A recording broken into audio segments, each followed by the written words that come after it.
Hi guys, welcome back to the channel. This week we're taking a quick look at the exciting world of IP addressing, and in particular static IPs versus DHCP reservations. Now this is going to be a really exciting video, so you've joined it now, let's run it through to the end. And seeing as I know that you can click on things, don't forget to click on the like and subscribe buttons as well. So, static IPs versus DHCP reservations. Now, each device, each network device or controller in these cases, be it Baldric, Falcon or Culp, or any of the others, they all need what's called an IP address, which is the address that we use to talk to them on the computer network. Now, there are a couple of ways of setting these. One is to manually set a static IP address. So we'll go into the configuration of the board and we'll manually go through, give it an IP address, give it a subnet mask, a gateway, and possibly even DNS. Save it, and it's done forever until such time as you make a complete mess of the controller config and you have to wipe it and start again. And then you've got to remember what the IP address was that you gave it before, go and look it up, and then you've got to go and put it all in again. Now, the advantage of DHCP is that it will automatically give you an IP address. As long as your network has a mechanism for supplying a DHCP address, which would normally be your home router, then happy days. We just set the board up to DHCP, which most of them are by default. They will plug into the network. They will automatically get an IP address, a subnet mask, gateway, DNS, and all of that good stuff. That'll all come down automatically from the router. The device gets it. Happy days. Off we go. So we've set up our device. We've got a DHCP lease. That's what it's called. When the router issues an IP address, it's called a lease. So it will give a device a lease for a predetermined period of time, normally 1 day. Get the lease, happy days, off we go. We know what it is because we can see it normally on devices if they've got an OLED, or if we go to baldricboard.local on the Baldrics. We know what the IP address is. We can put it into Xlights, we can put it into FPP, and away we go. Now, we've got a couple of gotchas, and the first gotcha is that with a static IP address, you need to make sure that it is that you do decide to allocate off your own bat, they need to be outside of the range being allocated by a DHCP server. That is, if you set up 192.168.1.10 on a board, happy days, it works, until such time as the DHCP server decides to allocate that to another device, because it doesn't know about your static. Then neither of the devices on .10 are going to work properly, and you're going to end up in a muddle. So you need to jump onto your router, work out what the address range is that's going to be used by DHCP, and then set up your statics outside of that area. Now with DHCP, it's given you all of the good stuff. We've gone on to Xlights, FPP, we've set them all up with the address given. That's it, we're done. Maybe we were working at the weekend on a Saturday or Sunday. We set everything up. We've come to the end of the weekend and we've packed everything away, because we're not going to touch it until the following weekend. We come back to it the following Saturday, hook everything all up, turn it all on, and the DHCP server issues a different IP address to each of our controllers. Now all of a sudden nothing in Xlights will talk, nothing in FPP would talk, we're in a right muddle. And everybody blames DHCP and goes, DHCP is rubbish, that's no good for me, I can't keep the same IP address. And that's where DHCP reservations come in. Now, as part of the network communications process, Each device that has a network interface on it has embedded into it in hardware what's called a media access control, or MAC address. Now, when it first joins the network, it uses that MAC address to talk to other devices, including the router that's providing DHCP services. So it's going to say, hello, my MAC address is this. Can I have a DHCP lease, please? And the DHCP server will then respond with a lease, all of the pertinent information, and the fact that it will be valid for 1 day or whatever period it's set to. Now, because we put our controller away for a week and brought it back out, the lease has expired. So we're starting a new lease the following weekend when we start it again. But a DHCP reservation resolves this. The router will store in its memory the fact that your device with this MAC address has been allocated this IP address, and it shouldn't be used for anything else. That way, once that's saved, the Falcon here will always get the same IP address from the DHCP router, from the DHCP server, should I say. And it also helps to keep all of our leases in one table, in one place, on the same device where we can go and have a look and see what they are. It also helps with FPP and X-Lights because it means we're always going to get the same IP addresses for the same devices. Brainstorm. And we know that the DHCP server knows about these, and so we're not going to get clashes. We're not going to have to manually set anything up that may or may not clash. The DHCP server is going to sort it all for us. So this is most definitely my preferred method, because if all else fails and we completely mess up our config on our controller, and it happens to the best of us, me especially, we can reset the controller back to factory defaults, make sure it's on DHCP, job done. I don't have to go and look up on a scrap of paper somewhere what the hell was the IP address that I put on that box. It's done. It just logs on, it gets it. Job done. Now, it's not always the easiest thing to find on your router configuration where the leases are and how to set it as a DHCP reservation. So we're going to have a look at a couple of consumer devices here today, and I've got another prosumer one as well, a UniFi system that we can look at too, and we'll show you how we do it on each of those systems. Now, it may or may not be the same as the ones that you're using at home, because we've got viewers across the world and they all have slightly different routers.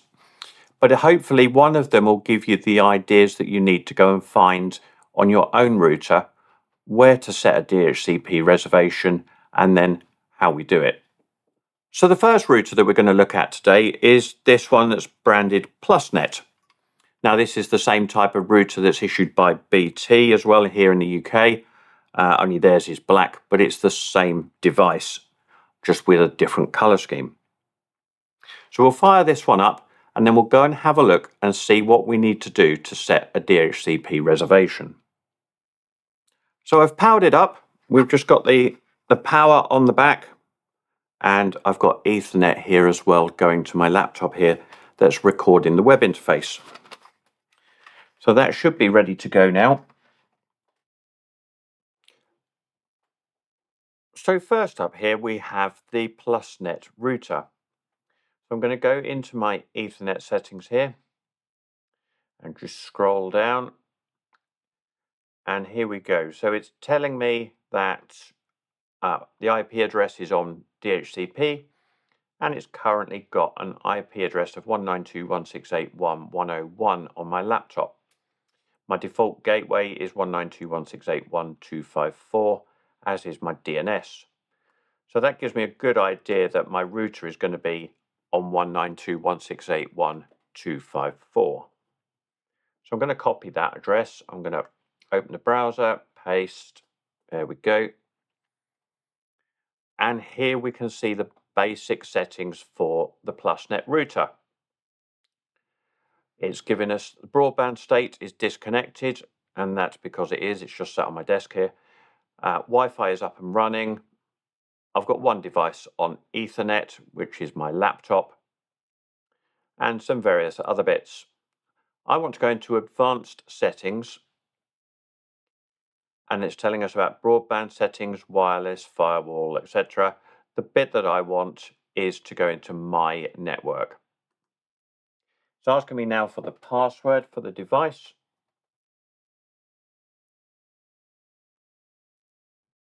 Now we're on the advanced settings page here, and I just want to scroll down a bit, and there we are. We can see the DHCP leases that have already been given out. So my laptop here has an IP address of 101, and that's listed here. If I click on it, we can see the name, the icon, connected, the IP address. Interestingly, on this device, it's already got checked, always use this IP address. So that should mean that a DHCP reservation is already in place for this device. If this was set to no, then obviously you just want to turn it back on and then press save. And there we go. That is our address is permanently set now in the reservations list on this router. So a lot going on the pages, but it's fairly straightforward. From home, I went through advanced settings, I went to my network, and then I could scroll down, click on the device, and ensure that it's set to always use this IP address. Now from there, we're going to move on to a slightly more complicated device. This is one called a DrayTek Vigor router. This is very, very simple. On the back, it simply has a power, an on-off switch, 2 gigabit Ethernet ports, and a WAN uplink for connecting to my DSL service. That's it. There is no Wi-Fi on here, no frills. It just does the job of, in the old days, we'd have called it a modem. This is a router because it's not modulating and demodulating, but very, very basic.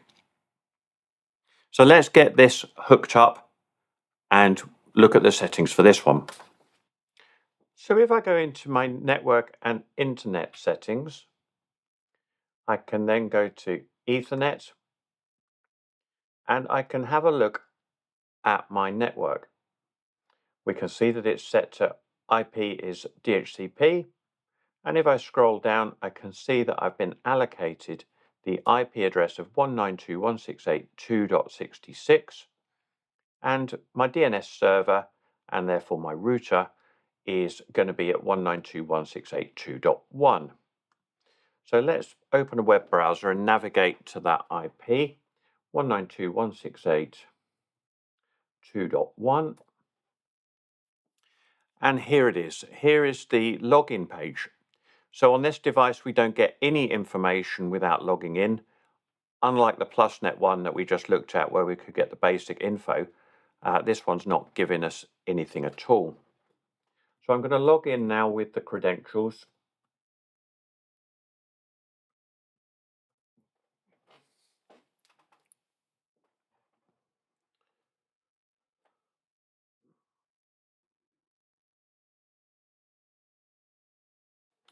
Now this router is slightly more complicated. To double check the DHCP settings, we need to first go into monitoring and DHCP table. And here we can see the IP range that's being allocated. It is from 192.168.2.10 through to 192.168.2.109. So if we wanted to use statics, they need to be outside of that range. If we then go and look at the IPv4 DHCP leases, here we can see we've got a here we can see that we've got a single lease for my laptop, and that is a 192.168.2.66. And there's my MAC address. And it's telling me that I've got 23 hours, 56 minutes and 45 seconds left on the lease. Now on this device, we can't click on anything in here to say reserve this IP. It's a bit awkward. We have to go back into configuration and LAN. And then under the bind IP to MAC tab, here is where we add our entry for our lease, for our static reservation. So I need to go into add, and it looks a bit intimidating at first. We've just got a couple of text boxes that we need to complete, but it's not actually as bad as it looks. If I just type in laptop in the top, when I then click in MAC address, it actually gives some suggestions, and it's looked it up from the leases that have currently been given. So I can select my laptop, because I know that had the 2.66 IP. The IP address I'm going to keep as 2.66 and apply. It's going to think about that for a moment, and there we go. We've now got our reservation set up on this device. So every time we go, we connect this laptop now to this router, it's going to get that 192.168.2.66 address. So if we plug the controller in, that would be good to go in X-Lights and FPP and such. So that's a couple of consumer devices we've just gone through. The Plusnet router, aka a BT router. We've had a quick look at this DrayTek Vigor, which does it in a different way. And the last one I wanted to look at with you is a UniFi setup. Moving on now to a prosumer device, I've connected to a UniFi UDM or UniFi Dream Machine SE. I've selected the network that my my laptop has connected to, and as you can see, there's just the one item on that network, just the one laptop in there. To set a static IP on this one, it's really simple. All I need to do is to click on the device, go to my cog, which is the settings, and then scroll down and set a fixed IP address. Make sure it's in there. So that was already set on this because I use this one regularly. So fixed IP is set with an IP address, and then all I need to do is to scroll down the bottom and save, and we're done. Really, really simple on this device. Obviously, it's a lot more complicated overall, but for DHCP reservations, really, really simple. I feel like I rambled a little bit on the end of this one, but hopefully you've got the gist. Static IPs are great, fixed forever until you have to do a hard reset on the board because you've fluffed things up. Then you've got to remember what the settings all were and put them all back in again. You also run the risk of setting a static IP address in the area that could be allocated by a DHCP server. And if it does that, then you're going to end up with a clash and it's all going to go horribly wrong. So DHCP is the way to go. The problem with DHCP being you get allocated addresses, fine, happy days. If you don't use them for a period, normally more than a day, then that IP address is available for allocation to another device, and you might get a different one the next time you plug in. To get around this, we use a DHCP reservation, which makes sure that every time you plug in, you get allocated the same IP. And therefore, it's good to be set up in FPP, X-Lights, and so forth. As always, I hope you found it useful. I hope your shows are pretty much there now. A lot of people will be up and running by now. But if you're not, if you're going up in the next few days, then good luck, and I hope it all goes well. Don't forget to like, share, subscribe, and all of that. And if you found any of my videos useful, you can always leave a super thanks, buy me a coffee, or even possibly a Patreon. Thanks very much. Take care. See you later.